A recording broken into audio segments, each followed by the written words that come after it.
हाँ, last time में आप बात कर रहे हैं क्या कि दुर्ग की। कौन सा टॉपिक पढ़ रहे हैं? दुर्ग। दुर्ग केवल हेडिंग डाली लास्ट टाइम में, और अब आज आपने डिटेल्स देखे। देखो, दुर्ग का जगह अवशेष है ना, सर्वप्रथम कौन सी सभ्यता में मिले रहे? तो दुर्ग का अवशेष सर्वप्रथम है ना सिंधु घाटी सभ्यता में मिला है। कौन सी सभ्यता में? सिंधु घाटी सभ्यता। दूसरी बात आवे गुरुजी, सिंधु घाटी सभ्यता में तो नगर भी व्या करता। बिल्कुल, सिंधु घाटी सभ्यता में नगर दो प्रकार का व्या करता। कितना प्रकार का? दो प्रकार का नगर व्या करता। कौन सी सभ्यता में अवशेष मिले? दो प्रकार के नगर थे सिंधु घाटी सभ्यता। दो प्रकार का नगर कौन कौन सा है? एक तो हा दुर्गीकृत। कौन सा नगर है? दुर्गीकृत। और दूसरा कौन सा है? अदुर्गीकृत। जगह का नाम से ही स्पष्ट है कि आगलो के कर्मचारी है। तो अगलो प्रश्न और है सिंधु घाटी सभ्यता में नगर कितना प्रकार का? दो प्रकार का, एक दुर्गीकृत और दूसरा अदुर्गीकृत। अब पूछ रहे हो गए गुरुजी दुर्ग में क्या हो? तो दुर्ग में क्यों बने हो? तो भैया जिया आप घर है ना, जब घरा कहीं कहीं रहे, घरा राशन पानी को सामान रहे और भी चीजा रहे, बिये ही दुर्ग के अंदर राजपाट चलावा को सारो सामान हो। जगह हम सामान को मतलब थी, गलत ना समझियो, मतलब सेना भी थी, राजा का परिवार भी था, महल वगैरह भी थे जिसमें राजा की रानियां वगैरह रहा करती थी। महल को नाम आता है तो थारा दिमाग में रानी को नाम आवे ही आवे है। दूसरा, वहां पर बड़े बड़े सैन्य टुकड़ियों के भी निवास हुआ करते थे, वो सारे क्या थे? दुर्ग थे। अब बात यह आती है कि दुर्ग के साथ एक और शब्द चलता है जिनका नाम है पासिब। नाम सुना है आपने? पासिब। गुरुजी ओ काई है पासिब को मतलब यह समझ लो कि जिया थारा पड़ोसी है, यह मान लो कि ओ सुरेश थारा पड़ोसी है। अब सुरेश के घरा थान बाठो बगाड़ो है। अब सुरेश का ग्राम बाटो बगाड़ो है तो आंख नीचे बगासो, बिना देखे बगासो, कोई के लाग जाएगा तुम। अब थान ने केवल किन टारगेट करनो? सुरेश ने। तो थे क्या करोगा? सुरेश वाला घरा के सारे सी एक टिपो बनाओगा। वो टिपो माटी को भी वैस के है, वो बाठा को भी वैस के है, क्या को भी वैस के है, और अठे टिपो बना लेगा सुरेश का मकाना की बराबर, और फिर सुरेश पर हमलो करेगा। बिल काई बोले? पासिब बोले। कहीं बोले? पासिब। यानी जब दुश्मन दुर्ग को घेर लेते थे तब दुर्ग के बाहर रेत या पत्थर का एक टीला बनाकर दुर्ग के अंदर हमला करना क्या कहलाता है? पासिब कहलाता है। और इस पासिब का जो सर्वप्रथम प्रयोग है, ये सर्वप्रथम प्रयोग राजस्थान में अगर देखें तो चित्तौड़ के तीसरे सांखे में हुआ था। कौन से? चित्तौड़ के तीसरे सांखे में। अब चित्तौड़ के तीसरे सांखे की बात करें तो आपको पता ही है कि चित्तौड़ का तीसरा सांका कब हुआ था? चित्तौड़ का तीसरा सांका है ये 1567-68 में हुआ था। उस समय अकबर ने किया था। किसने किया था? अकबर ने किया था। और अकबर ने इस पासिब को क्या कहा था? तो याद रखिएगा दोस्तों, मोहर मगरी कहा था। क्या कहा था? मोहर मगरी। मोहर मगरी। तो ध्यान रखियो, मोहर मगरी या पासिब क्या है?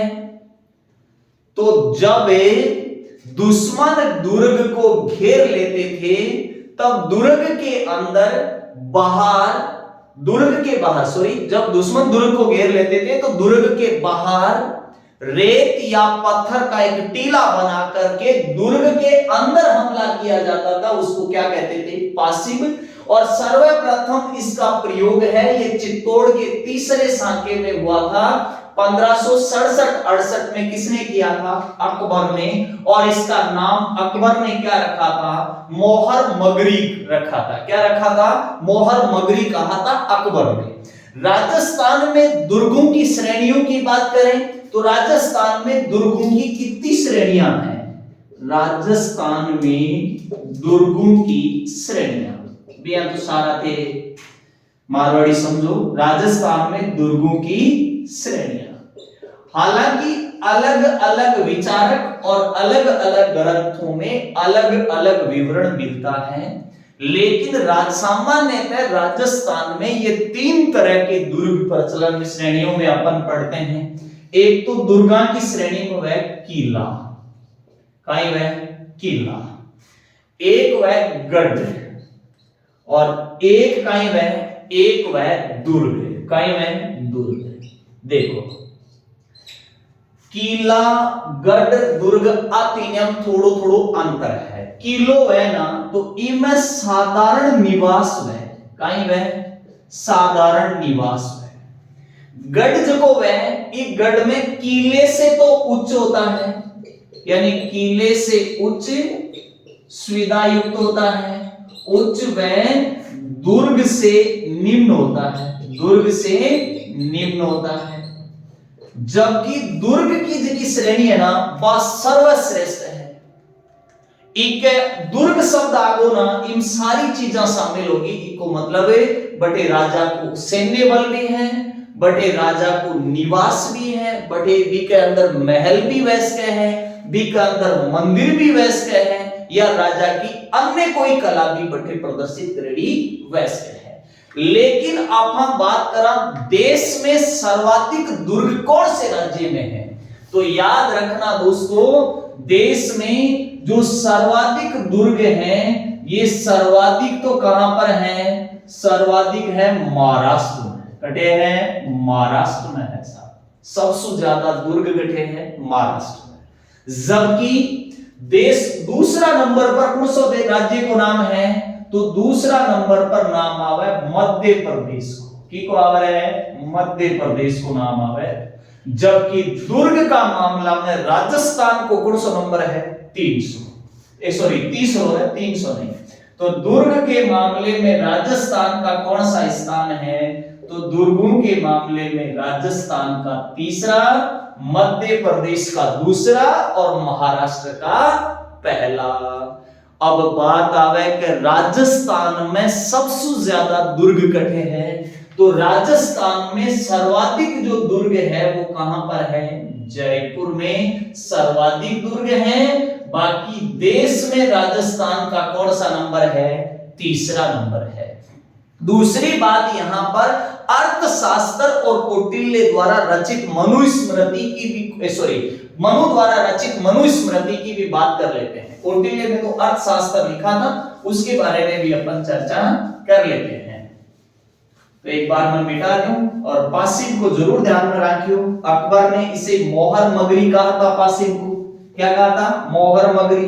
और पासिब भूल जाओ ना, जरा ध्यान रखियो, पड़ोसी के घर आपन बाटो बगार देनी वेक, जना पहली आपन कोई ऊंचाई वाली जगह जार देखा और बठा सुजार पड़ोसी के ऊपर निशान लगावा, वो कहीं वे पासिब हुए। अब अपन दुर्ग के बारे में बात कर रहे हैं, तो यहां पर देखें कौटिल्य ने एक ग्रंथ लिखा था अर्थशास्त्र। अर्थशास्त्र का बारम खान सब ने बेरा है। अर्थशास्त्र की विषय वस्तु तो कैसी थी, राजनीति, और संबंध कैसे था, मौर्य कालीन प्रशासन से। लिखा किसने था, कौटिल्य ने लिखा था। इस अर्थशास्त्र में राज्य के कितने सिद्धांत दिए हैं, तो अर्थशास्त्र में राज्य के सप्तांग सिद्धांत दिया। किसने, सप्तांग सिद्धांत दिया कौटिल्य ने। किसमें दिया, अर्थशास्त्र में दिया। कौन सा सिद्धांत, सप्तांग सिद्धांत दिया था। और उस सप्तांग सिद्धांत में किसको शामिल किया था, दुर्ग को शामिल किया था। कौटिल्य द्वारा रचित अर्थशास्त्र में राज्य के कितने सिद्धांत दिए हैं, सप्तांग सिद्धांत दिए हैं। इन सप्तांग सिद्धांतों में दुर्ग क्या माना गया है, दुर्ग को महत्वपूर्ण माना गया है। लेकिन बात आवे कि गुरुजी कौटिल्य अर्थशास्त्र में जिसका सप्तांग सिद्धांत दिया वह कौन कौन सा बताया, तो देखो कौटिल्य सप्तांग सिद्धांत में एक तो क्या बतावे, राजा, राजा के साथ में कौन वसी, प्रजा वसी यानी जन वसी। अब राजा की जनता की रुखाई कौन करसी, सेनापति भी जनता की सुरक्षा करसी। तो एक काई वसी सेनापति, सेनापति इनका बोले आमात्य, क्या बताया गया है? अमात्य नाम बताया गया है सेनापति का। सेनापति वैसी ना सेनापति के कर सेना के लिए राशन पानी रो सामान भी चासी, हथियार भी खरीदना पड़सी, इके लिए चाहे खजाना। तो एक कौन सो अंग बताए सिद्धांत में, कौन सो भाग बताए? कोष। कोष के अलावा एक उन्होंने कहा कि वैसी कठे सुरक्षा की चाहिए, और सुरक्षा कठे हुए दुर्ग में है। तो एक सिद्धांत कौन सो बताए? दुर्ग को बताए। दुर्ग के अलावा मित्र भी हो जरूरी है, ठीक है। वह एक अलग बात है कि थाला मित्र को लेवल थोड़ा अलग है, अठे राजा का मित्र को लेवल अलग है, क्योंकि राजा को मित्र राजा वह है ताकि विपत्ति का टाइम में वो भी की मदद कर सके। मित्र के अलावा राजा कन कहीं चाहिए सेना। ई अर्थशास्त्र में राज्य के कत्ता सिद्धांत बताया है 7 कत्ता 7। कौन कौन सा? राजा, जन, सेनापति, कोष, दुर्ग, मित्र और सेना। यानी यहां पर भी किसका जिक्र किया गया है? दुर्ग का जिक्र किया गया है। और अर्थशास्त्र में महत्वपूर्ण किसको माना गया है? दुर्ग को माना गया है। लेकिन अर्थशास्त्र की सागे ही आप हम बात करा मनुस्मृति की। मनुस्मृति था मेरो ही है, मनु ने इसकी रचना की थी। फर्स्ट ईयर में जब थे पढ़ता जरा चाल तो मनुस्मृति को पाठ, लेकिन गुरुजी कॉलेज में तो जरा क्लास लीक होनी दिक्कत तो आई है। आज समझ में आ रही है यार कि वह क्लास कितनी इंपॉर्टेंट थी। अगर नहीं ली तो कोई बात को नहीं थी, अब पढ़ ले बात। तो अर्थशास्त्र और मनुस्मृति की बात करें तो इनमें गिरि दुर्ग को सर्वश्रेष्ठ माना गया है। कौन से दुर्ग को? गिरि दुर्ग को सर्वश्रेष्ठ माना गया है। कौन कौन से ग्रंथों में? तो याद रखना दोस्तों, कौटिल्य द्वारा रचित अर्थशास्त्र और मनुस्मृति दोनों में सर्वश्रेष्ठ दुर्ग कौन सा बताया गया है? गिरि दुर्ग। हालांकि गिरि दुर्ग के बारे में अपन पढ़ेंगे बाद आगे कि गिरि दुर्ग में कौन कौन से दुर्ग शामिल है। दूसरी बात यहां पर याद रखें, दुर्गों का सर्वप्रथम जो वर्गीकरण है ये किसमें किया गया है? तो याद रखना दोस्तों, दुर्गों का सर्वप्रथम वर्गीकरण, दुर्गों का सर्वप्रथम जो वर्गीकरण है ये सर्वप्रथम वर्गीकरण किसने किया है? तो सर्वप्रथम दुर्गों का वर्गीकरण है ये मनुस्मृति में मिलता है। किसमें? मनुस्मृति में सर्वप्रथम दुर्गों का वर्गीकरण किया गया है, जिसमें दुर्ग के 6 प्रकार बताए गए हैं। याद रखिएगा, मनुस्मृति में दुर्ग के कितने प्रकार बताए गए हैं? 6 प्रकार बताए गए हैं। कितने? 6 प्रकार। कौन से ग्रंथ में? मनुस्मृति में। जबकि मनुस्मृति और अर्थशास्त्र दोनों में सर्वश्रेष्ठ दुर्ग किसको माना है? गिरि दुर्ग को माना गया है। अब यहां पर शुक्र नीति के अनुसार अपन बात करें तो शुक्र नीति में दुर्गों के 9 प्रकार बताए गए हैं। तो आगे लिख सकते हो, आप मैं लिखवा दूंगा। शुक्र नीति में दुर्ग के 9 प्रकार, दुर्ग के 9 प्रकार बताए गए हैं। कितने? 9 प्रकार। किसमें? शुक्र नीति में। और शुक्र नीति में सैन्य दुर्ग को सर्वश्रेष्ठ माना गया है। तो ई लाइन ने याद रख लियो, ठीक है। और मनुस्मृति वाली लाइन ने याद रख लियो। दोबारा एक सुन लियो, अर्थशास्त्र और मनुस्मृति दोनों में सर्वश्रेष्ठ दुर्ग किसको माना? गिरि दुर्ग। मनुस्मृति में दुर्ग को कितने भागों में बांटा है? 6 भागों में बांटा है। 6 वर्ग यानी वर्गीकरण सर्वप्रथम मनुस्मृति में, जिसमें 6 प्रकार हैं। और शुक्र नीति में दुर्ग के कितने प्रकार बताए हैं? 9 प्रकार बताए।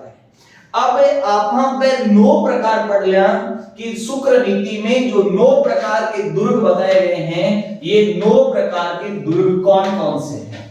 देखो, इन दुर्गों की प्रकृति के आधार पर, किस आधार पे? दुर्गों की जो प्रकृति है उस प्रकृति के आधार पर इनका वर्गीकरण किया गया है कि वो कौन से स्थान पर स्थापित हैं, वहां की भौगोलिक दशाएं क्या हैं, उन्हीं के आधार पर उन दुर्गों का वर्गीकरण किया गया है।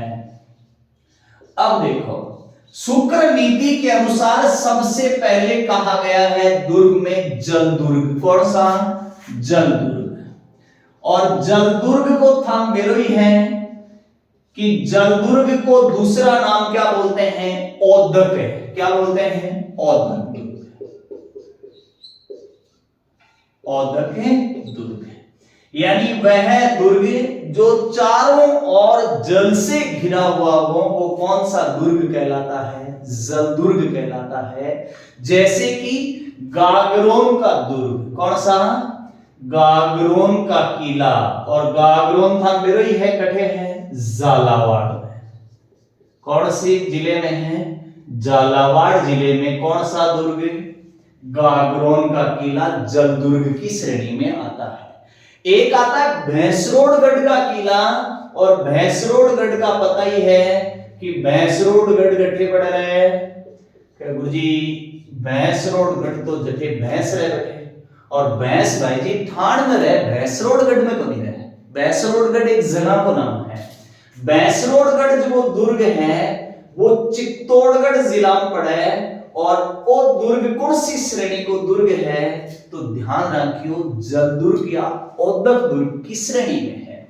दूसरा जो श्रेणी आती है वो आती है गिरि दुर्ग। कौन सा?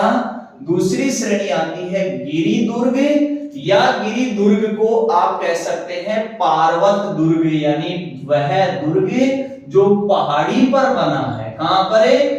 पहाड़ी पर बना है। और पहाड़ियों पर दुर्ग ऐसा नहीं कि वहां पहाड़ियों पर इसलिए कि राजा को बहुत आसानी होती थी प्रजा को संभालने में, और दुश्मन से सुरक्षा करने में आसानी होती थी, इसलिए इसे किस नाम से, मतलब राजा दुर्ग कहां बनाते थे? पहाड़ों पर बनाते थे। गिरि दुर्ग जो है ये सर्वश्रेष्ठ श्रेणी का दुर्ग है। कौन सी? सर्वश्रेष्ठ श्रेणी का दुर्ग कौन सा है?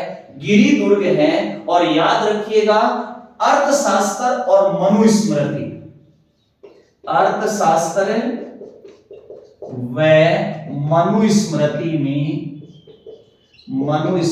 में सर्वश्रेष्ठ दुर्ग किसको माना है? तो श्रेष्ठ दुर्ग माना है गिरि दुर्ग या पार्वती दुर्ग को। उदाहरण आपके सामने है पहाड़ों पर बने हुए दुर्ग, कहीं पर भी देख लो, चाहे चित्तौड़गढ़ का किला देख लो, वो भी पहाड़ी पर बना हुआ है। इसके अलावा आप रणथंभौर का किला देख सकते हैं, पहाड़ी पर बना हुआ है। तारागढ़ देख सकते हैं अजमेर में, वो भी कहां है? पहाड़ी पर बना है। जोधपुर में मेहरानगढ़ देख सकते हैं, कहां पर बना है? पहाड़ी पर बना है। तो कौन सी श्रेणी का दुर्ग है? वो गिरि दुर्ग की श्रेणी में है। एक दुर्ग की श्रेणी आती है वन दुर्ग। वन दुर्ग कौन सा है? यानी जिस दुर्ग के चारों ओर घने जंगल के द्वारा सुरक्षा प्रदान की जाती थी, वो वन दुर्ग होता था। कौन सा? वन दुर्ग होता था। और इस वन दुर्ग को मेवास दुर्ग भी कहते हैं। कौन सा? मेवास दुर्ग भी कहते हैं। कौन सा? मेवास दुर्ग भी कहते हैं। और इसका अगर उदाहरण देखें तो आपने सिवाना का नाम सुना होगा, बाड़मेर में। जो सिवाना का किला है वो वन दुर्ग की श्रेणी में है। कौन सी श्रेणी में? वन दुर्ग की श्रेणी में है। और वन दुर्ग को क्या कहा जाता है? मेवास दुर्ग भी कहा जाता है। क्या कहते हैं? मेवास दुर्ग भी कहते हैं। एक आता है ऐरण दुर्ग, एक प्रकार कौन सा आता है? ऐरण दुर्ग। अब ऐरण दुर्ग की बात करें तो ऐरण दुर्ग कौन सा है? ऐरण दुर्ग, ये वन दुर्ग का उदाहरण मैंने बताया बाड़मेर में। कौन सा? सिवाना। ठीक है, ऐरण दुर्ग यानी कि पहाड़ और वन दुर्ग का मिश्रित जो दुर्ग है ना, वो कौन सा है? पहाड़ दुर्ग यानी पर्वत दुर्ग व वन दुर्ग का मिश्रित रूप कौन सो? ऐरण। ऐरण दुर्ग में आप ऐसा कह सकते हैं कि जो ऐरण दुर्ग होता है इसके चारों ओर खाई, कांटों व पत्थरों से घिरा होता है। किससे? खाई से भी घिरा होता है, चारों ओर खाई भी हो सकती है। खाई के अलावा चारों ओर कांटे भी हो सकते हैं। ठीक है, कांटों के अलावा आप वहां पर पत्थरों से बना, पत्थरों से घिरा हुआ भी कह सकते हैं आप। पत्थरों से घिरा हुआ कौन सा दुर्ग है? एरण दुर्ग। एरण दुर्ग का सर्वश्रेष्ठ उदाहरण आपका चित्तौड़ का दुर्ग भी हो सकता है। आपका एरण दुर्ग के उदाहरण में जालोर का नाम भी आता है, ठीक है। जालोर के अलावा रणथंभौर का नाम भी किसमें आता है? एरण दुर्ग की श्रेणी में आता है। एक आता है पारिक दुर्ग। कौन सा? पारिक दुर्ग। पारिक दुर्ग की बात करें तो पारिक दुर्ग किसको कहा जाता है? जिस दुर्ग के चारों ओर गहरी खाई हो। क्या हो? चारों ओर गहरी खाई हो। अब चारों ओर गहरी खाई क्यों कोई बनाई जाती है? वो सुरक्षा के लिए। जिया आपा गांव ग्राम बोझो लगावा, एक पेड़ लगावा रे जेका के मारवाड़ी नहीं समझ में आवे तो आप बोझो लगावा जना भी बोझा ने कोई बड़ो जानवर नहीं खाए, बीके आर कोई बड़ो जानवर खबी नहीं करे, इसलिए आपा के करा बीके चारों मेर ने एक खाई खोद दिया। हालांकि खाई खोदवा का मतलब तो मुसीबत मोल ले को है, मुआवराम देखा तो, लेकिन बिया आपा एक खाई खोद दिया ताकि बड़ो जानवर भी खाई ने क्रॉस कर भी पेड़ ताई को न्यावे भी की सुरक्षा हो जाए।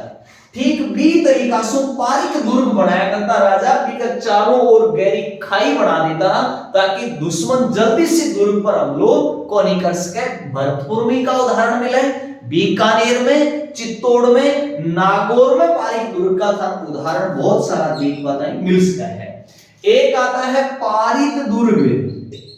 कौन सा? पारिद दुर्ग।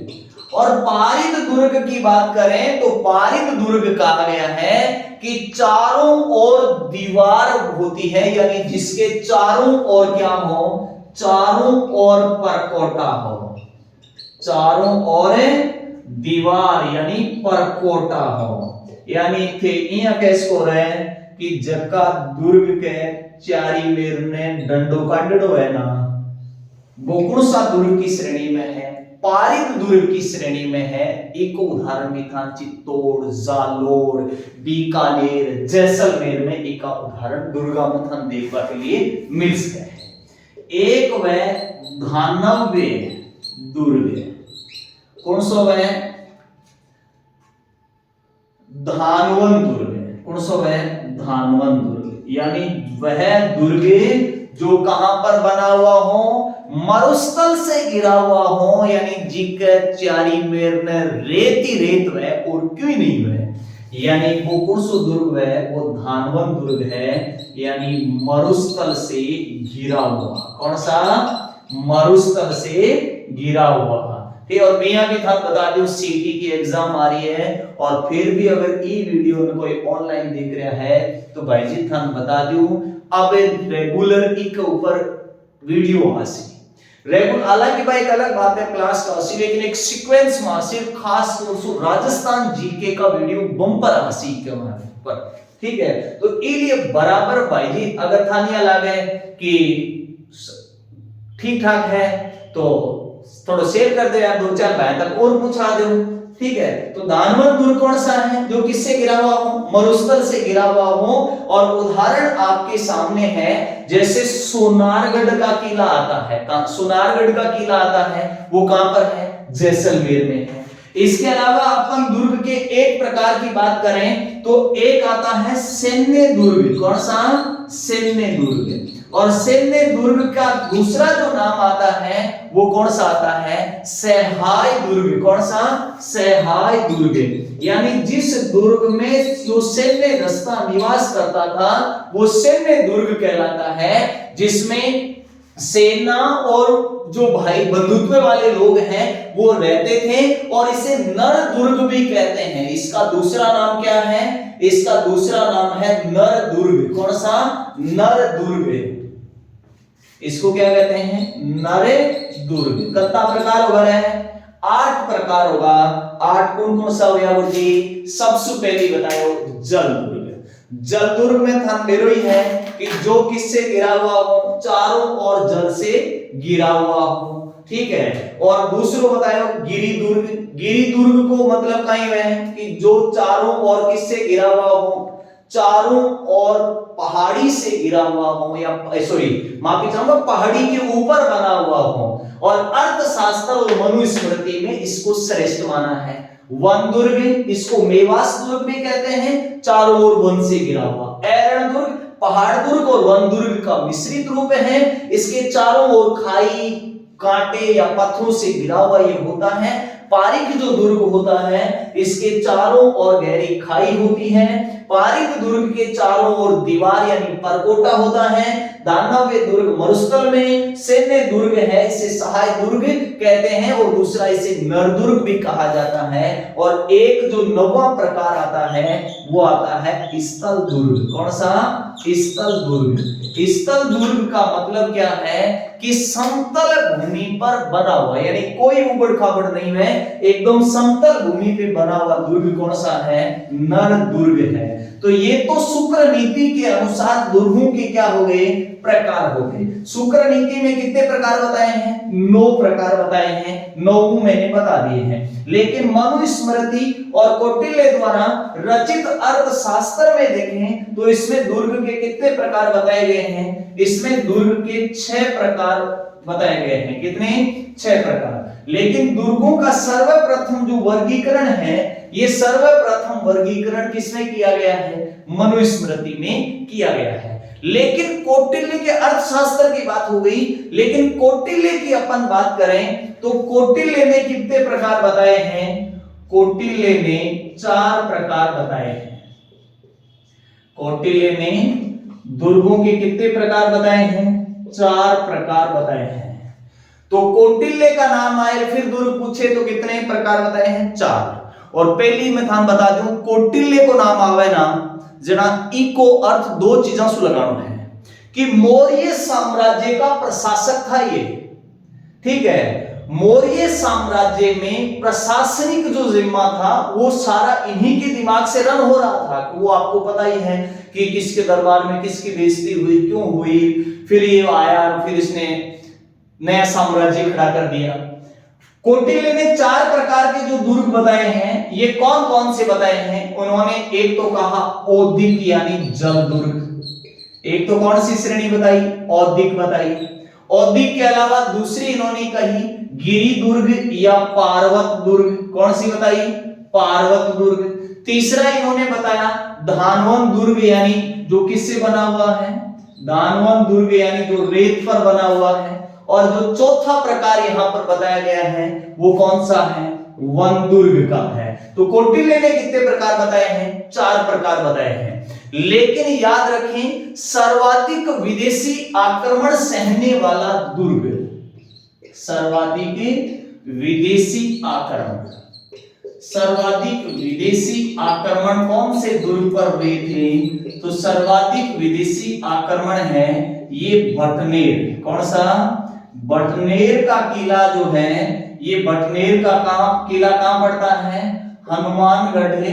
ये 3री शताब्दी में बना हुआ है। कौन सी शताब्दी में? 3री शताब्दी में बना हुआ है। और इस दुर्ग पर सबसे ज्यादा विदेशी आक्रमण हुए हैं। लेकिन सर्वाधिक जो स्थानीय आक्रमण का सामना है ये कौन से दुर्ग ने किया है? तो प्रश्न आए सर्वाधिक स्थानीय आक्रमण, सर्वाधिक स्थानीय आक्रमण का सामना कौन से दुर्ग ने किया है? तो याद रखना दोस्तों, सर्वाधिक जो स्थानीय आक्रमण है ये तारागढ़ ने किया है। किसने? तारागढ़ दुर्ग ने किया है। और तारागढ़ के लिए आपको पता ही है अजमेर में है। कहां पर है? अजमेर में है।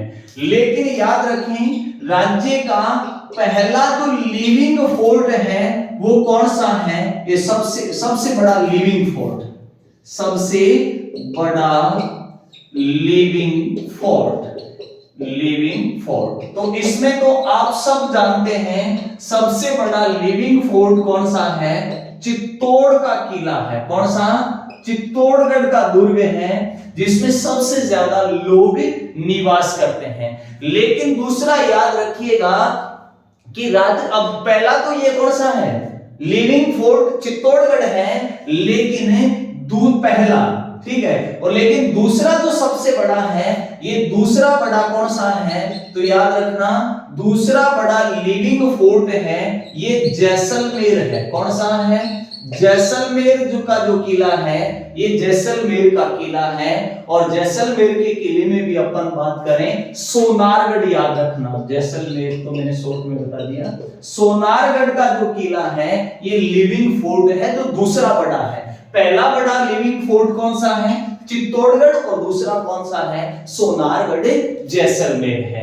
दूसरी बात याद रखिए, राजस्थान का एकमात्र दुर्ग जो मुगल शैली में बना है, राजस्थान का एकमात्र दुर्ग, राजस्थान का एकमात्र दुर्ग जो मुगल शैली में बना है, जो मुगल शैली में बना है।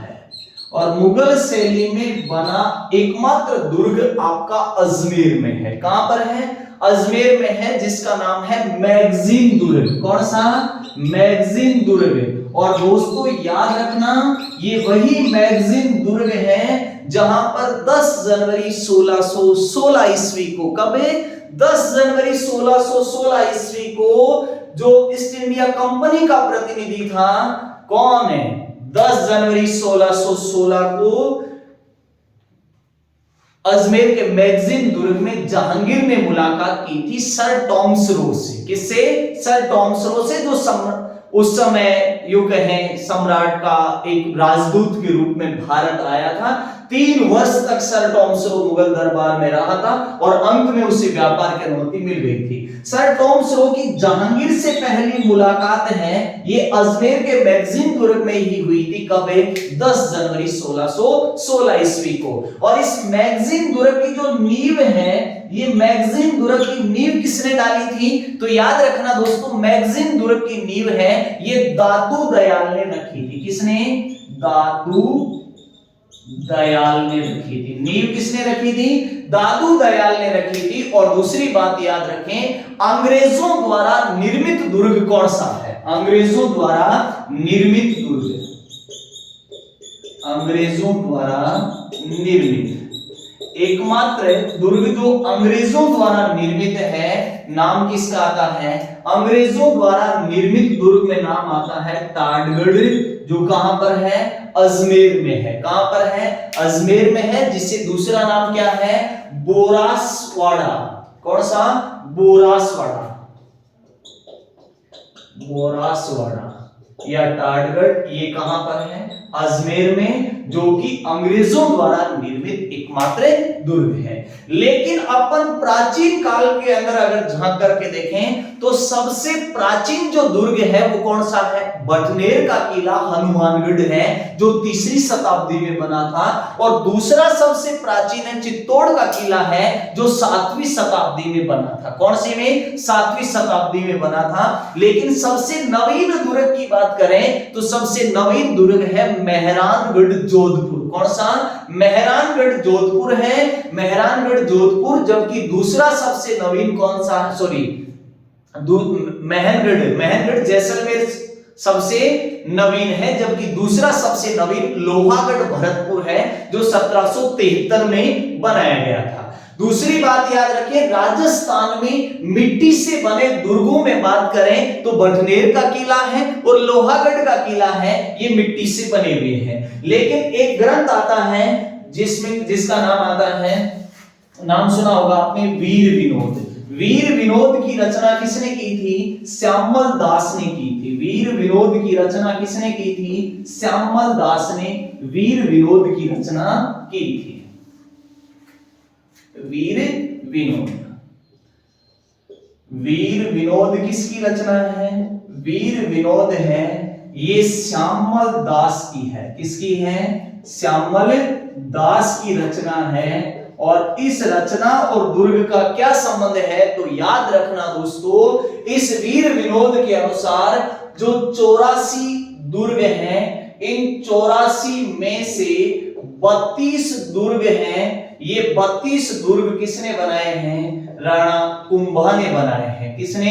राणा कुंभा ने 32 दुर्ग बनाए हैं। और राजस्थान में स्थापत्य कला का जनक किसको कहा जाता है? राणा कुंभा को कहा जाता है। 1433 से 1468 तक का समय रहा किसका? राणा कुंभा का। लेकिन दूसरी बात याद रखें, भारत में स्थापत्य कला का स्वर्ण काल, ये राजस्थान में स्थापत्य कला का स्वर्ण काल तो राणा कुंभा के समय, लेकिन भारत में स्थापत्य कला, भारत में स्थापत्य कला का स्वर्ण काल, और स्थापत्य कला का स्वर्ण काल किसके समय था? तो याद रखिएगा दोस्तों, शाहजहां के समय को। किसको? शाहजहां के समय को जो है ये स्थापत्य कला का स्वर्ण काल कहा जाता है। और दूसरी बात याद रखें, शाहजहां का जो समय है ये 1627 से लेकर के 1658 तक का समय आता है। मेवाड़ में सर्वाधिक दुर्ग है। दूसरा याद रखें, मेवाड़ में सर्वाधिक दुर्ग किसने बनाए थे? मालदेव ने बनवाए थे। और विष्णु धर्म सूत्र के अनुसार 6 प्रकार के दुर्ग हैं, और नाप्ती आचार्य ने भी कितने प्रकार के बताए हैं? 6 प्रकार के दुर्ग बताए हैं। अब ये दुर्गों में प्रमुख जो दुर्ग हैं, इन्हें नेक्स्ट अलग अलग क्लासों के माध्यम से अपन जानने का प्रयास करेंगे।